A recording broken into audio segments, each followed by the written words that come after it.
nous intéresserons dans ce journal aux tarifs extérieurs communs en vigueur au sein des pays membres de la CEDEAO depuis le 1er janvier 2015.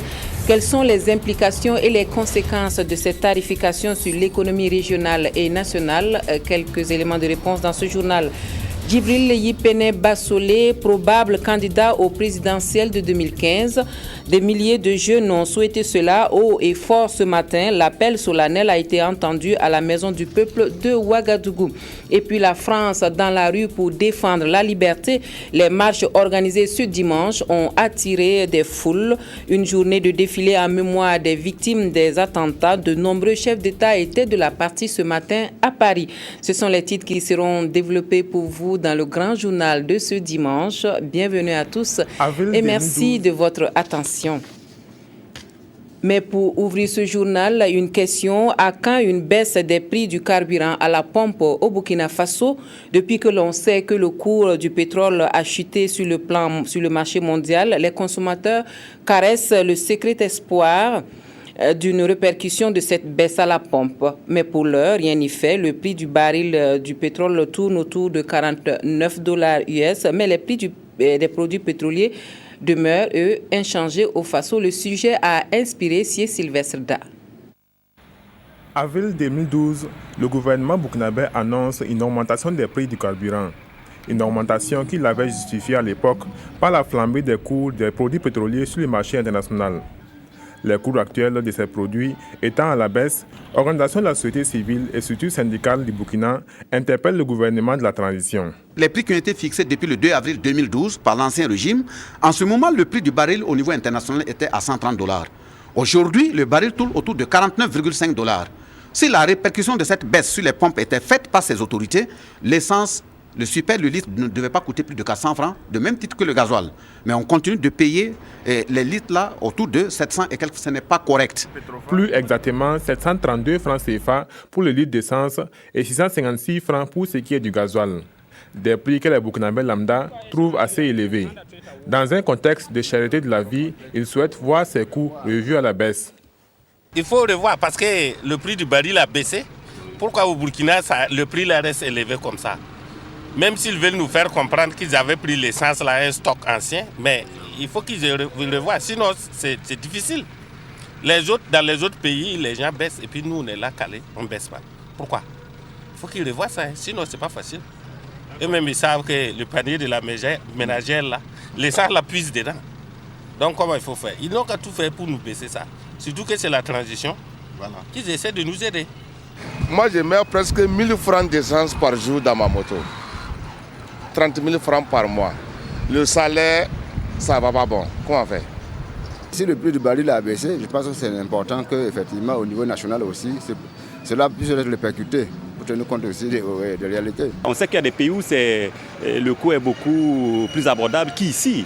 Mais les gens ont des stratégies qui font que c'est peut-être dans la durée qu'on peut arriver à baisser certains coûts de denrées de grande consommation. Et je ne pense pas qu'il faut vouloir que tout se fasse dans un délai assez bref, quoi. Voilà. Donc je ne dis pas que les coûts sont bons. Je me dis peut-être qu'il faut faire confiance aux autorités et leur laisser le temps d'amorcer des changements en profondeur et ne pas vouloir que tout se fasse ici et maintenant. Pour ce qui est du cas du Burkina, on se souvient qu'au moment de l'augmentation des prix du carburant, le ministre de l'Industrie, du Commerce et de l'Artisanat de l'époque avait annoncé l'adoption d'un décret portant institution des mécanismes de réajustement automatique des prix des hydrocarbures.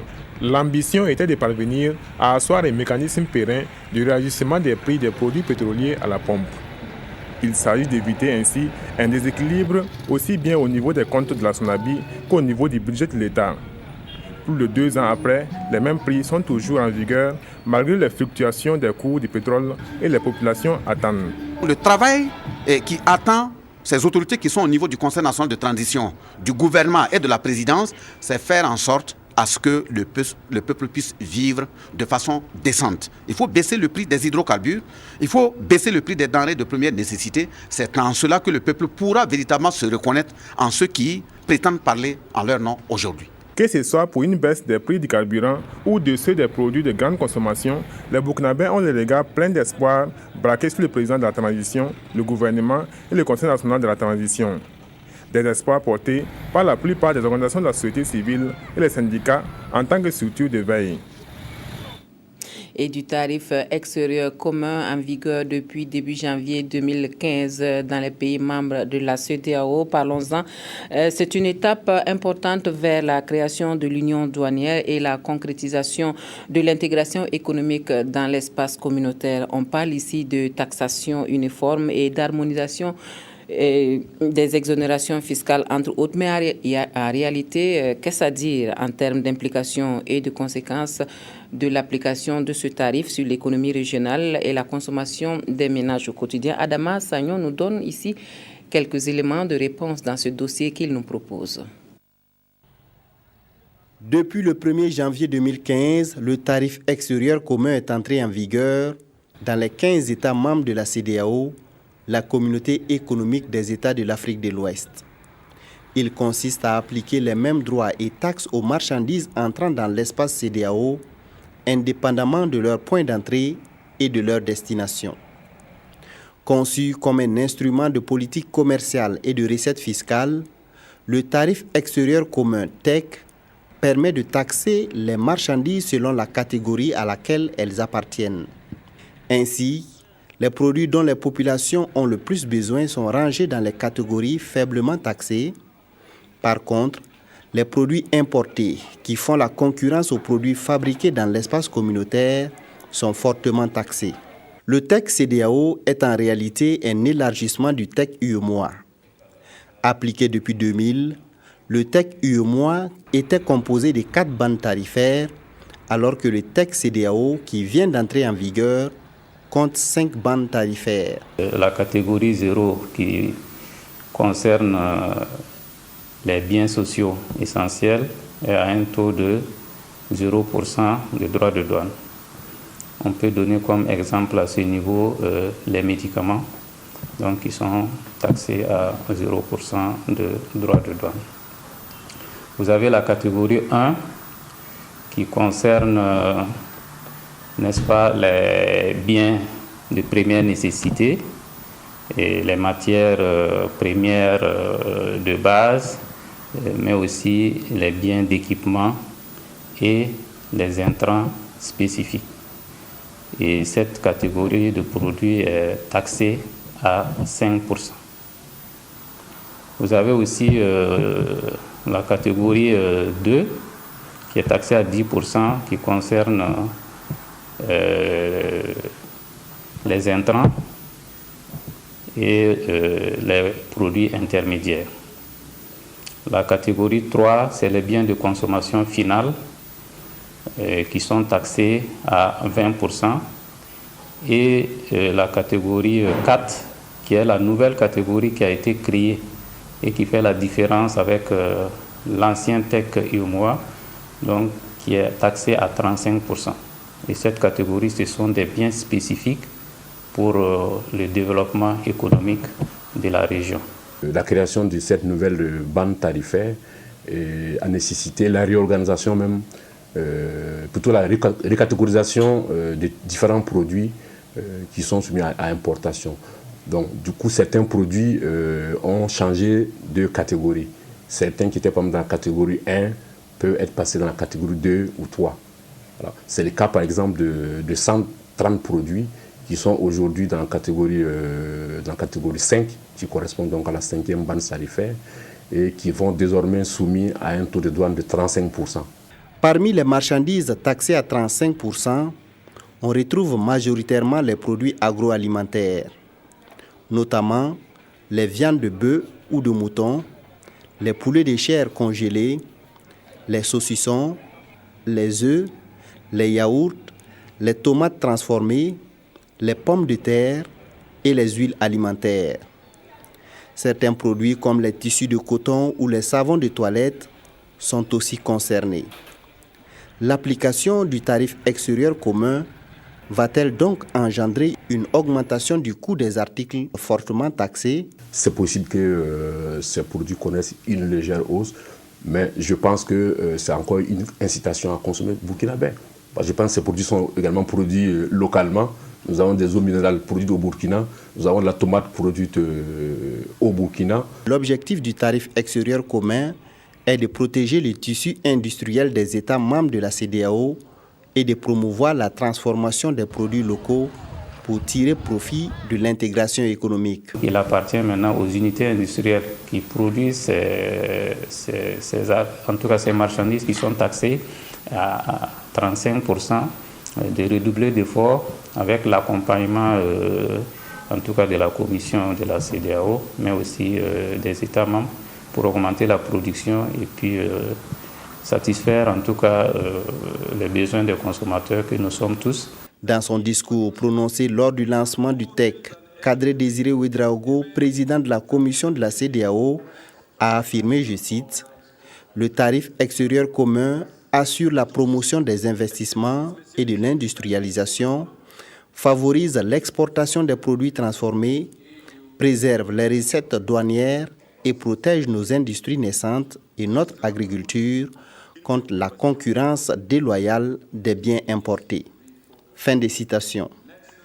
Au plan national, le tarif extérieur commun ne devrait pas avoir d'impact négatif sur l'économie burkinabé. Il a été diligenté des études d'impact sur l'économie de la région. Et pour ce qui concerne particulièrement le Burkina Faso, la mise en œuvre de ce TEC-là, en tout cas selon les résultats de l'étude, ne devrait pas engendrer des pertes de recettes. Au contraire, ça devrait amener une légère augmentation des recettes douanières. Avec l'entrée en vigueur du tarif extérieur commun, la CEDEAO réalise l'un de ses principaux objectifs d'intégration. Le TEC est en effet l'aboutissement d'un long processus de négociation entamé depuis 2006 à Niamey entre les pays membres de la CEDEAO. C'est en 2013 que les ministres des Finances de l'espace CEDEAO ont validé à Praia la liste des marchandises composant les différentes catégories du TEC qui a été officiellement lancée le 15 décembre 2014 à Abuja lors de la 46e session ordinaire des chefs d'État et de gouvernement de l'espace communautaire. Et pour ouvrir la page politique de ce journal, nous allons dans la boucle du Moun où la présidente du parti pour le développement et le changement poursuit sa tournée. Sarah Séré-Sérémé était ce matin dans la Kossi pour dire toute sa gratitude aux populations de sa province natale.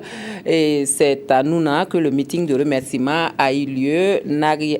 Paul Savadogo. C'est une population acquise à la cause du Parti pour le développement et le changement PDC qui est sortie nombreuse pour accueillir la présidente du parti. Le PDC a joué un rôle important dans le processus de changement intervenu au Burkina les 30 et 31 octobre 2014, ceci avec le soutien de toute la population. C'est justement pour dire merci à la population de Nouna et les engager aux combats à venir que le PDC a initié cette tournée de remerciements. Nous avons initié une tournée de remerciements, de revitalisation de nos forces du PDC. Et Sitougan est ma ville d'origine, le Sourou, ma province d'origine, Nouna est ma ville natale, où mes parents étaient installés. Et donc, je rends grâce pour cette mobilisation massive des populations de Nouna qui sont sorties me rencontrer, me témoigner leur soutien, me témoigner leur engagement, leur accompagnement à relever les défis. Donc, je viens surtout pour les remercier parce que leurs bénédictions m'ont accompagné. Tour à tour, les différentes couches sociales se sont succédées au parloir pour témoigner leur soutien au PDC qui a en ligne de mire les élections de 2015.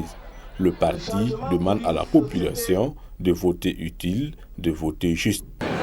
L'histoire de notre pays nous en dit long et devrait nous servir à tous de repères historiques. Mais sommes-nous seulement en train d'en tirer profit? Est-ce que nous laisserons des situationnistes, d'éventuels récupérateurs de situations nous retirer notre victoire?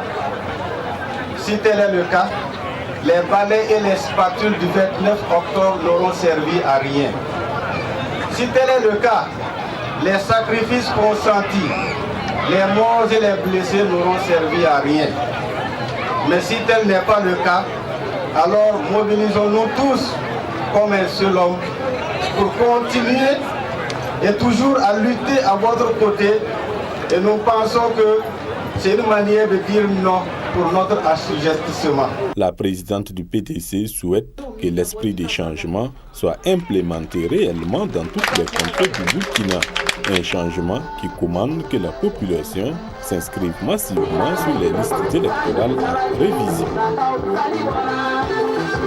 Le président du mouvement du peuple pour le progrès, lui, a sillonné le Ganzourgou hier samedi. Roch-Marc Christian Kaboré, à la tête d'une forte délégation du MPP, est allé remercier les populations de la localité pour le soutien et l'engagement. Invite a été faite à rester mobilisés et vigilants pour assurer la victoire au parti lors des scrutins à venir. Maxime Zongo a suivi la tournée. Nédougou, localité située à une vingtaine de kilomètres de Zorgo, était la première étape de cette sortie sur le Ganzourgou. Une escale d'1 heure, mais qui aura permis aux membres de la délégation de mesurer le degré de la mobilisation et surtout de l'engagement des militants de la localité. Après Nédougou, le cap a été mis sur Boïna à une cinquantaine de kilomètres au sud de Zorgo. L'objectif de cette sortie, selon le président du parti, donner de larges informations à la population sur la situation nationale, mais aussi échanger avec les militants et les militantes autour des enjeux de l'élection à venir. Il est tout à fait normal que, tout en constatant l'enthousiasme, je dirais, des populations vis-à-vis de notre parti, qu'on vienne leur souligner qu'il était important qu'ils se préparent, pour ceux qui ne se sont pas inscrits, à s'inscrire, pour ceux qui n'ont pas encore les documents pour aller faire les inscriptions, à le faire, de manière à pouvoir être vraiment actifs dans l'élection. Deuxièmement, nous avons insisté également sur la transition, en souhaitant que, évidemment, la transition puisse se dérouler dans les meilleures conditions, afin de permettre à notre pays de retourner, je dirais, à une vie constitutionnelle normale dans les délais prévus dans la charte. Cette mobilisation, selon les initiateurs de ce meeting, est une démonstration de l'implantation du MPP dans la localité et il fallait le prouver aux premiers responsables du parti. C'est pour montrer en fait qu'il n'y a pas de tergiversation, il n'y a pas de doute, la victoire sera totale au niveau de la commune de Boudry, partant de la province du Ganzourgou. Visiblement réconforté et rassuré, le président du MPP a longuement remercié l'ensemble des militants et militantes et leur a demandé de rester soudés afin de poursuivre le travail de mobilisation et d'implantation du parti. Lui assurer la victoire, c'est sonner l'heure d'un changement positif pour tout le peuple burkinabé, a-t-il conclu. Voilà, et puis, les femmes du MPP de Pabré ont tenu un discours d'union sacrée autour du parti pour gagner les prochaines batailles électorales. La rencontre avait pour but de se galvaniser et de se donner des conseils pour réussir à assurer cette victoire à leur parti, Olopoda. Sur la place du marché, les femmes du mouvement du peuple pour le progrès en ordre de bataille électorale. À Pabré, elles ont confessé leur engagement sans faille à écrire une nouvelle page de l'histoire du Burkina aux côtés du Parti du Soleil Levant. Et ce bureau communal de 22 membres présenté à l'Assemblée aura la charge de tirer la locomotive du MPP dans la commune de Pabré. Une mission qu'il compte mener à bien dans l'entente et la collaboration. Depuis des années, il y a des mésententes entre les partis et c'est quelque chose qui nous touche à cœur. Avec le MPP, nous voulons que les gens laissent les différends, les mésententes, parce que même si on est dans un autre parti, faire la politique, ce n'est pas faire la guerre. Nous invitons tout le monde à s'entendre, à s'unir pour le développement de la commune de Pabré. Je suis pour le développement, je lutte pour le développement, donc il n'y a pas de développement sans entente. L'union comme arme de bataille pour un rayonnement du parti, le message est clair. et le bureau exécutif de saluer la détermination de ces militantes qui ont épousé l'idéal du MPP, celui de rompre avec les mauvaises habitudes pour répondre aux aspirations du peuple. Ce sont des femmes très battantes, des femmes courageuses, des femmes militantes qui ont pris d'assaut le MPP depuis sa création. À Pabri ici, on peut dire que la lutte a été assez acerbe, mais elles se sont engagées massivement derrière donc, le MPP. Et aujourd'hui, c'est une grande assemblée. Toutes les femmes de la commune rurale de Pabri qui a été organisée par elles-mêmes. C'est dans l'allégresse, dans la joie, dans l'esprit de combativité qu'elles se sont rassemblées et nous sommes venus donc pour les encourager. La rencontre de Pabri a été une occasion pour rappeler à l'ensemble de la population que les portes du mouvement du peuple pour le progrès leur sont ouvertes. Djibril Yipene Bassolé pourrait être candidat aux élections présidentielles de 2015. En tout cas, le souhait a été exprimé par de milliers de jeunes réunis ce matin à la Maison du Peuple de Ouagadougou, des jeunes venus de plusieurs provinces de Burkina et de l'extérieur du pays pour appeler à la candidature de l'ancien ministre des Affaires étrangères. L'appel a été solennel. On n'attend plus que la réponse de Djibril Bassolé. Jacques Lamissa Tarpaga nous en parle. Excellence, Monsieur Djibril Yipene Bassolé, de là où vous êtes, la jeunesse vous demande d'entendre son appel de ce jour. L'appel du pays tout entier. La jeunesse vous demande de prendre vos responsabilités, ainsi que toutes les dispositions utiles et nécessaires pour être son candidat à l'élection présidentielle en fin 2015 au Burkina. C'est fait, le général de gendarmerie Djibril Bassolé est appelé à se présenter aux élections présidentielles de 2015. Ils étaient des milliers de jeunes, de femmes et d'hommes venus des provinces et hors du Burkina rassemblés à la Maison du Peuple pour porter leur message. Des messages en cascade pour convaincre celui qu'ils appellent l'homme de la situation à accepter d'être leur candidat. Et les jeunes ici lui trouvent bien des valeurs. Qui mieux que cet homme au parcours scolaire universel remarquable, pétri des sens et de devoirs et de droits, leader d'hommes, abordant pas moins de 13 décorations nationales et internationales, facilitateur, médiateur, négociateur aux 4 coins de la planète. C'est l'homme qu'il nous faut pour nous conduire au travail, au progrès, à la justice, à la prospérité, à la réconciliation, à un mot, au bonheur pour chacun et pour tous. Un appel, cela pourrait ne pas suffire à convaincre l'ancien ministre des Affaires étrangères et plusieurs fois médiateur pour le Burkina Faso, les Nations Unies et l'Union africaine. Sans avoir eu un contact préalable, ces jeunes entendent insister. Nous n'avons pas de contact avec lui actuellement. Nous lançons l'appel. Nous lançons l'appel qui répond à l'appel de la jeunesse. De là où il est, qu'il entende que les jeunes aspirent au changement. Et nous voulons d'un réel changement. Et nous allons oser le changement avec lui. Nous sommes venus à la maison du peuple de nous-mêmes les jeunes. S'il ne répond pas à notre appel, nous allons passer par des aînés, des sages, des personnes ressources pour l'approcher, pour qu'ils répondent favorablement à notre appel. Parce que nous voulons des changements. Et pour être plus persuasif, toutes ces personnes issues des mouvements associatifs et des réseaux de jeunes ont déjà mobilisé des fonds. Elles disent avoir recueilli 11 millions de francs CFA pour payer la caution de candidature de Djibril Yipene Bassolé s'il venait à accepter. Autre point de l'actualité, et nous faisons à présent connaissance avec le bureau provincial des organisations de la société civile du Yatenga, un bureau qui a été créé et qui a été mis en place jeudi dernier avec pour mission de travailler à améliorer l'efficacité et la qualité de la concertation et du dialogue politique. Adama Ouedraogo nous présente les membres de ce bureau.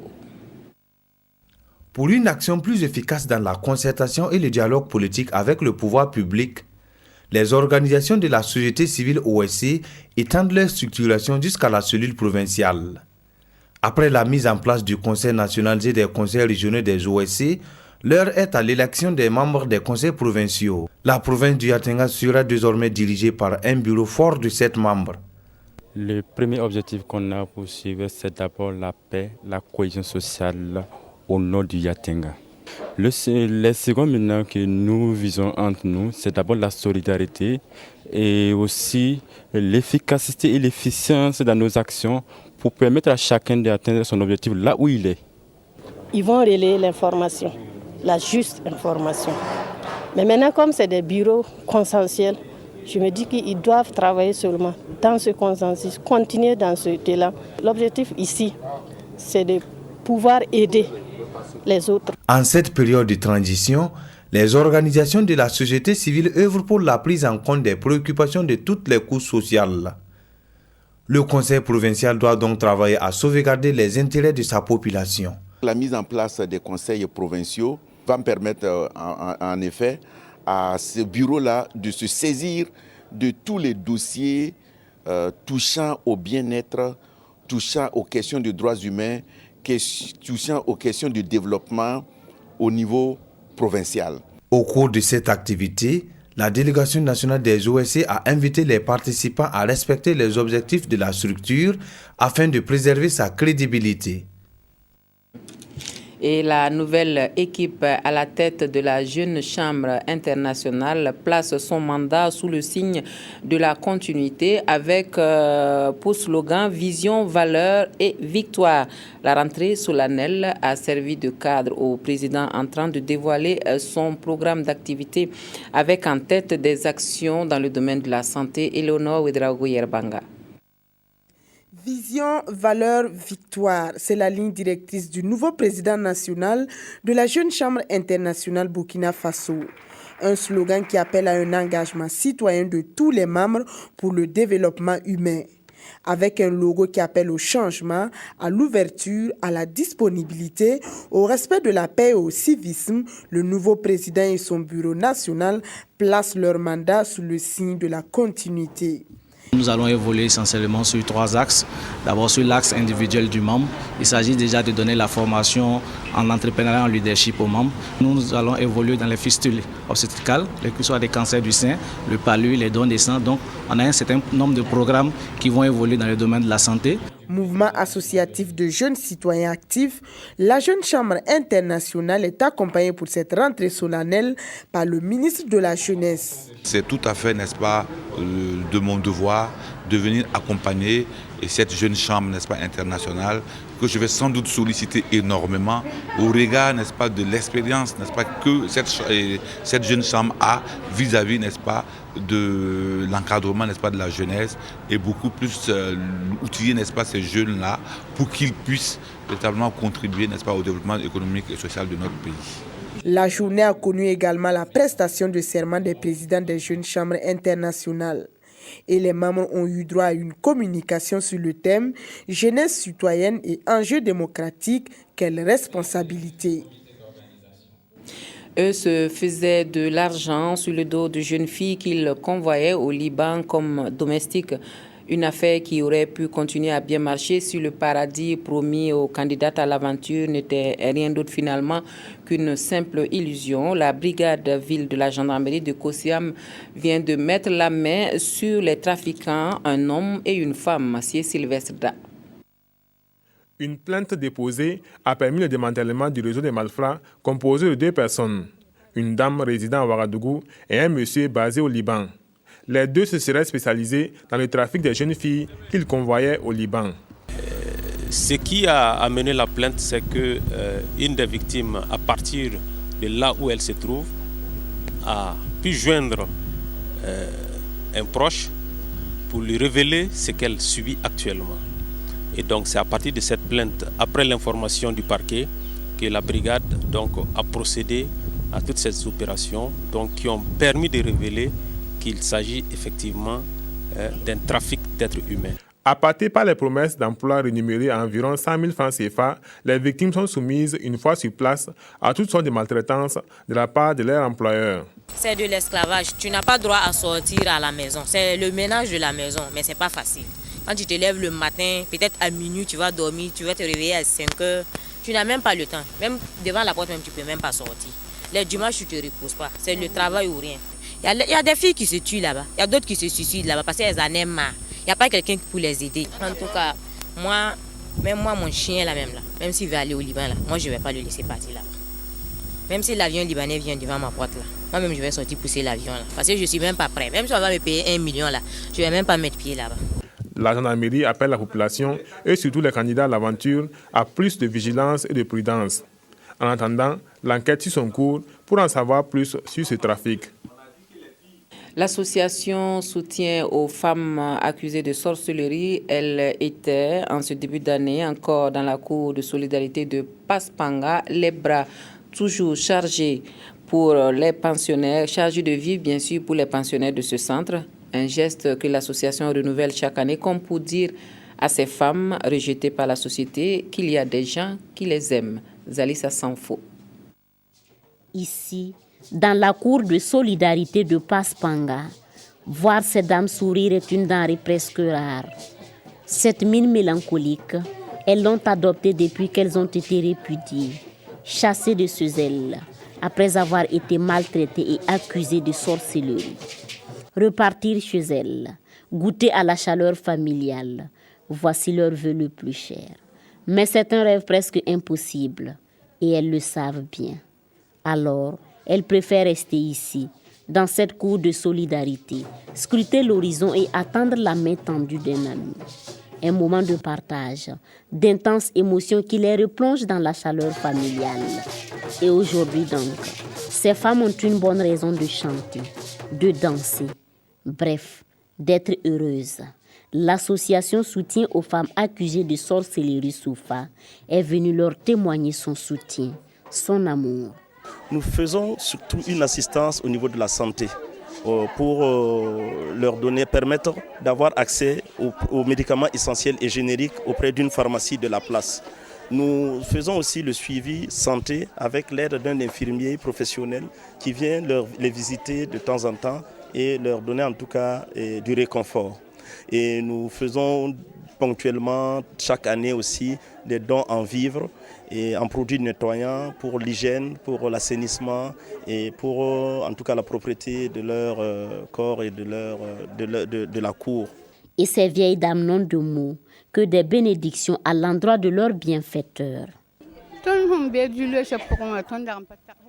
Avec les problèmes que nous vivons, nous n'aurions pas pensé que quelqu'un puisse nous venir en aide.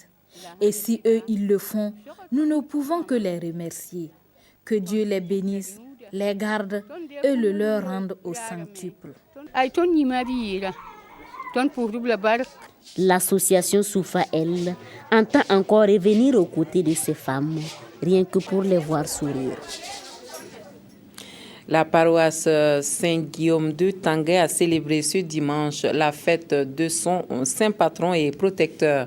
Et le vœu cher à la paroisse en ce début d'année, c'est d'achever la construction de l'église, bâtiment, 300 millions de francs CFA, c'est ce qu'il faut pour le reste des travaux. Appel donc a été lancé aux fidèles chrétiens au cours de la messe d'action de grâce à se mobiliser pour faire œuvre utile. Iniwalkoy Janine Kambiri.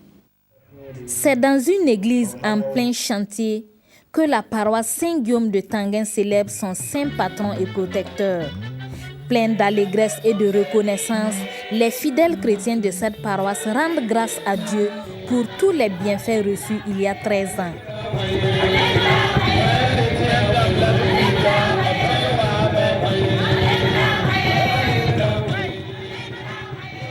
Une messe qui se veut aussi un cri de cœur pour la récolte de quelques finances en vue de continuer la construction de l'église dont les travaux sont exécutés au tiers.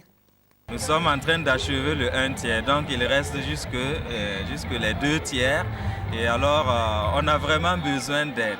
Raison pour laquelle nous organisons des fêtes comme ça pour rassembler le maximum de chrétiens, les sensibiliser, les gagner à la cause de la construction de l'église. À ce jour, la paroisse Saint-Guillaume de Tanguay dispose d'environ 22 millions de francs CFA et est en quête de 300 autres millions. Au départ, l'église a été évaluée à la somme de 650 millions, je crois. Aujourd'hui, nous avons réussi à construire jusqu'à la hauteur de 350 et il reste 300 millions à trouver pour terminer en fait la construction de l'église, la clé en main. Au cours de la messe, une quête spéciale a permis de récolter environ 1 300 000 francs CFA et les fidèles chrétiens se disent prêts au sacrifice pour relever le défi de cette construction. Qu'on se dise que c'est la maison du Christ qu'on est en train de construire. Et lorsqu'on se met à l'œuvre pour ça, j'espère que tout rentre. Et c'est ce qu'on a dit. Quand tu donnes 1 franc au Seigneur, il faut savoir que tu vas recevoir le double.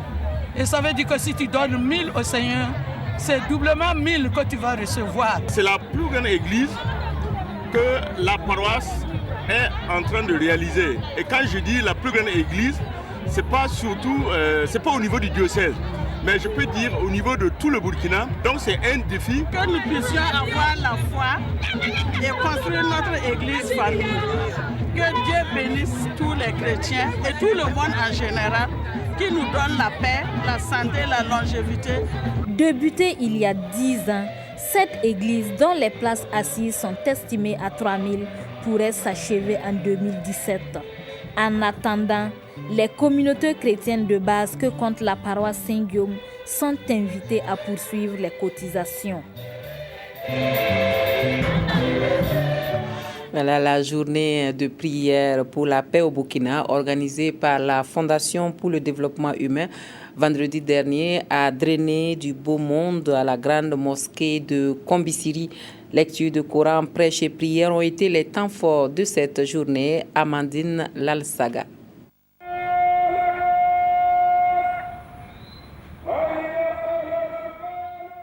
La prière de ce vendredi 9 janvier 2015 est spéciale à la grande mosquée de Kombisiri. Elle est consacrée à l'apaisement des cœurs au Burkina Faso après l'insurrection populaire des 30 et 31 octobre 2014. C'est l'occasion d'appeler les gens à l'apaisement des cœurs, à la réconciliation. Ils doivent en tout cas se concerter, s'entendre, le dialogue entre eux. Et également, c'est une occasion d'implorer Dieu afin qu'il fasse que le Burkina Faso soit toujours en paix, en sécurité, jouissant de la tranquillité et de l'abondance en vertu de sa miséricorde. Le grand imam abonde dans le même sens au cours de son prêche. Il appelle l'ensemble des Burkinabés à l'union et à la préservation de la paix. En plus des prières et des bénédictions, les fidèles musulmans de Kombisiri dans le Bazega ont au cours de cette journée lu les 114 sourates du Coran. À Zogoré, l'on a célébré l'anniversaire de la naissance du prophète Mohamed dans la nuit du 4 au 5 janvier 2015. Une célébration sous le signe de la paix et du pardon. Prières et bénédictions ont ponctué la 10e édition du Mouloud dans cette localité, Adama Ouedraogo.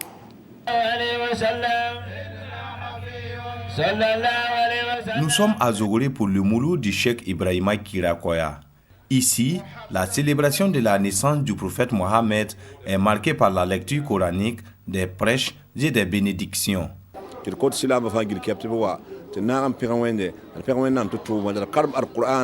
Nous demandons à tous les musulmans de s'unir comme un seul homme pour soutenir les dirigeants de la transition. Nous leur demandons aussi de travailler pour préserver la paix, socle de tout développement. Nous prions le bon Dieu pour qu'il apaise le cœur de tous les Burkinabés. Le Mouloud 2015 à Zogoré, 10e du genre, était aussi l'occasion pour certains guides spirituels d'appeler tous les Burkinabés de tous les bords, de toutes les religions, à l'unisson, au pardon et à la tolérance. C'est avec satisfaction que je foule le sol de Zogoré. Nous les musulmans, nous sommes apparentés aux catholiques et les catholiques aux protestants, ainsi de suite. Ce qui veut dire que nous les Burkinabés, nous ne sommes qu'un. Il n'y a pas de différence entre nous. Ensemble, nous vivons en parfaite harmonie. La religion ne doit pas être une barrière pour nous.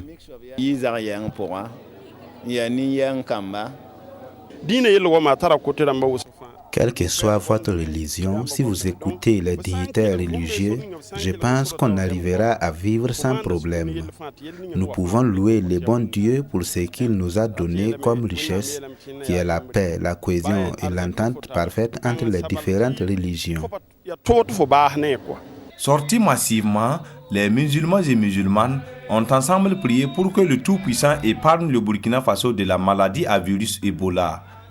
Cette 10e édition du Mouloud était placée sous le signe de la paix et de la réconciliation. Un mot de sport dans ce journal et nous parlons du premier match des étalons à Nelspruit. Les poulains de Paul Put ont placé 5 buts face au Swaziland qui en a marqué un score encourageant à une semaine de l'entrée en compétition du Burkina Faso dans la 30e Coupe d'Afrique des Nations face au Gabon. Donc, ce sera à Bata. Le résumé de la rencontre avec nos envoyés spéciaux en Afrique du Sud, Arthur Ouedraogo et Modeste Ouedraogo. Premier coup d'essai réussi pour Paul Put et sa troupe face au Silangu Semnikati du Swaziland. Après 6 jours de travail foncier, Charles Kaboré et ses coéquipiers sont passés au scanner cet après-midi. Ce sont les étalons du Burkina Faso qui contrôlent le jeu jusqu'à cette heure de Wilfried Balima. Wilfried Balima, qu'est-ce qu'il fait? Attention! L'ouverture du score ici à Bombela Stadium. L'ouverture du score ici à Bombela Stadium. Un but contre le coup du jeu à la 8e minute qui dévoile la faiblesse de la défense burkinabé. Ils se remobilisent et prennent de la confiance au fil des minutes. À la 12e, sur cette pénétration des hommes de Paul Put, Bertrand Traoré trouve Alain, son frère aîné, à l'entrée de la surface. Le reste est une question de talent. Bertrand Traoré, qu'est-ce qu'il va faire? Il va trouver Alain Traoré! Et le but! But de Sibri Alain Traoré! Et c'est l'égalisation ici à Bombela Stadium. Un but partout, le match est relancé. Bertrand Traoré, sur tous les bons coups, est décalé par Alain sur le côté. Sa frappe contrée finit sa course dans les filets. 2-1. C'est le score à la pause. Au retour des vestiaires, Paul Put procède à 4 changements coup sur coup. Des changements positifs qui apportent plus de qualité au groupe. Mohamed Kofi hérite d'une balle mal dégagée et signe le 3e but des étalons à la 69e minute. Le niveau de jeu proposé par les hommes de Paul Put dépasse les Swazis.